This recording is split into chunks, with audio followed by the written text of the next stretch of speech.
This is our life with bees, and this is our life without bees.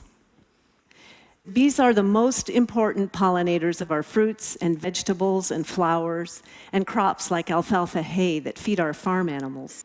More than 1/3 of the world's crop production is dependent on bee pollination. But the ironic thing is that bees are not out there pollinating our food intentionally. They're out there because they need to eat. Bees get all of the protein they need in their diet from pollen and all of the carbohydrates they need from nectar. They're flower feeders. And as they move from flower to flower, basically on a shopping trip at the local floral mart, they end up providing this valuable pollination service. In parts of the world where there are no bees, or where they plant varieties that are not attractive to bees, people are paid to do the business of pollination by hand. These people are moving pollen from flower to flower with a paintbrush. Now, this business of hand pollination is actually not that uncommon. Tomato growers often pollinate their tomato flowers with a handheld vibrator. Now, this one's the tomato tickler. This is because the pollen within a tomato flower is held very securely within the male part of the flower, the anther. And the only way to release this pollen is to vibrate it. So bumblebees are one of the few kinds of bees in the world that are able to hold on to the flower and vibrate it. And they do this by shaking their flight muscles at a frequency similar to the musical note C. So they vibrate the flower, they sonicate it, and that releases the pollen in this efficient swoosh, and the pollen gathers all over the fuzzy bee's body, and she takes it home as food. Tomato growers now put bumblebee colonies inside the greenhouse to pollinate the tomatoes because they get much more efficient pollination when it's done naturally, and they get better quality tomatoes. So there's other, maybe more personal reasons to care about bees. There's over 20,000 species of bees in the world, and they're absolutely gorgeous.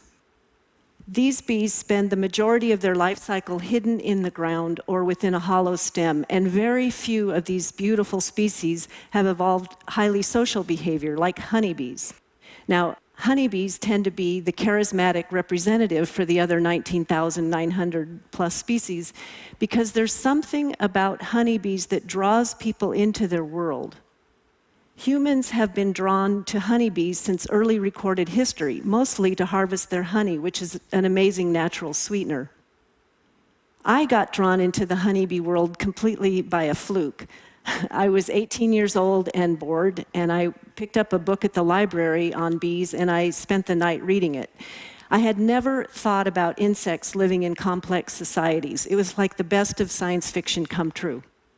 And even stranger, there were these people, these beekeepers, that loved their bees like they were family. And when I put down the book, I knew I had to see this for myself. So I went to work for a commercial beekeeper, a family that owned 2,000 hives of bees in New Mexico. And I was permanently hooked. Honeybees can be considered a superorganism, where the colony is the organism, and it's comprised of 40 to 50,000 individual bee organisms. Now, this society has no central authority. Nobody's in charge. So how they come to collective decisions and how they allocate their tasks and divide their labor, how they communicate where the flowers are, all of their collective social behaviors are mind-blowing. My personal favorite, one that I've studied for many years, is their system of healthcare. So bees have social healthcare. So in my lab, we study how bees keep themselves healthy. For example, we study hygiene, where some bees are able to locate and weed out sick individuals from the nest, from the colony, and keeps the colony healthy. And more recently, we've been studying resins that bees collect from plants. So bees fly to some plants and they scrape these very, very sticky resins off the leaves, and they take them back to the nest where they cement them into the nest architecture, where we call it propolis. We found that propolis is a natural disinfectant. It's a natural antibiotic. It kills off bacteria and molds and other germs within the colony, and so it bolsters the colony health and their social immunity. Humans have known about the power of propolis since biblical times. We've been harvesting propolis out of bee colonies for human medicine, but we didn't know how good it was for the bees. So honeybees have these remarkable natural defenses that have kept them healthy and thriving for over 50 million years. So 7 years ago, when honeybee colonies were reported to be dying in mass, first in the United States, it was clear that there was something really, really wrong. In our collective conscience, in a really primal way, we know we can't afford to lose bees. So what's going on?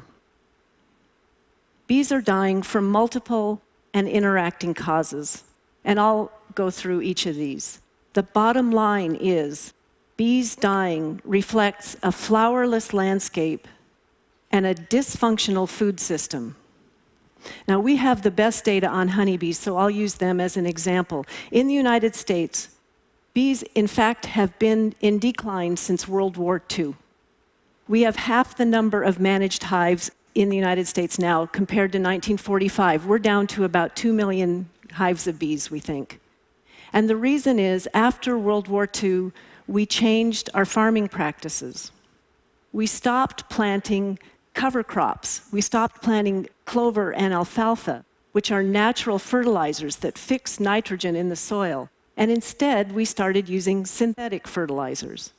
Clover and alfalfa are highly nutritious food plants for bees. And after World War II, we started using herbicides to kill off the weeds in our farms. Many of these weeds are flowering plants that bees require for their survival. And we started growing larger and larger crop monocultures. Now, we talk about food deserts, places in our cities, neighborhoods that have no grocery stores. The very farms that used to sustain bees are now agricultural food deserts dominated by 1 or 2 plant species like corn and soybeans. Since World War II, we have been systematically eliminating many of the flowering plants that bees need for their survival. And these monocultures extend even to crops that are good for bees, like almonds. 50 years ago, beekeepers would take a few colonies, hives of bees, into the almond orchards for pollination, and also because the pollen in an almond blossom is really high in protein. It's really good for bees. Now, the scale of almond monoculture demands that most of our nation's bees, over 1.5 million hives of bees, be transported across the nation to pollinate this one crop. And they're trucked in semi-loads, and they must be trucked out because after bloom, the almond orchards are a vast and flowerless landscape. Bees have been dying over the last 50 years, and we're planting more crops that need them. There has been a 300% increase in crop production that requires bee pollination. And then there's pesticides.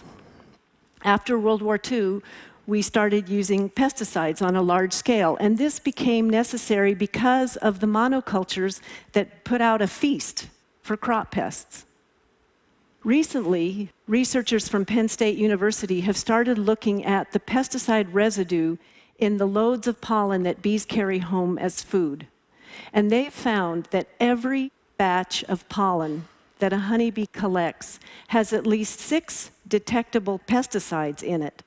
And this includes every class of insecticides, herbicides, fungicides, and even inert and unlabeled ingredients that are part of the pesticide formulation that can be more toxic than the active ingredient. This small bee is holding up a large mirror. How much is it going to take to contaminate humans? One of these class of insecticides, the neonicotinoids, is making headlines around the world right now. You've probably heard about it. This is a new class of insecticides. It moves through the plant so that a crop pest, a leaf-eating insect, would take a bite of the plant and get a lethal dose and die. If one of these neonics, we call them, is applied in a high concentration, such as in this ground application, enough of the compound moves through the plant and gets into the pollen and the nectar, where a bee can consume, in this case, a high dose of this neurotoxin that makes the bee twitch and die. In most agricultural settings, on most of our farms, it's only the seed that's coated with the insecticide. And so a smaller concentration moves through the plant and gets into the pollen and nectar. And if a bee consumes this lower dose, either nothing happens or the bee becomes intoxicated and disoriented, and she may not find her way home. And on top of everything else, bees have their own set of diseases and parasites. Public enemy number one for bees is this thing. It's called Varroa destructor. It's aptly named. It's this big blood-sucking parasite that compromises the bee's immune system and circulates viruses.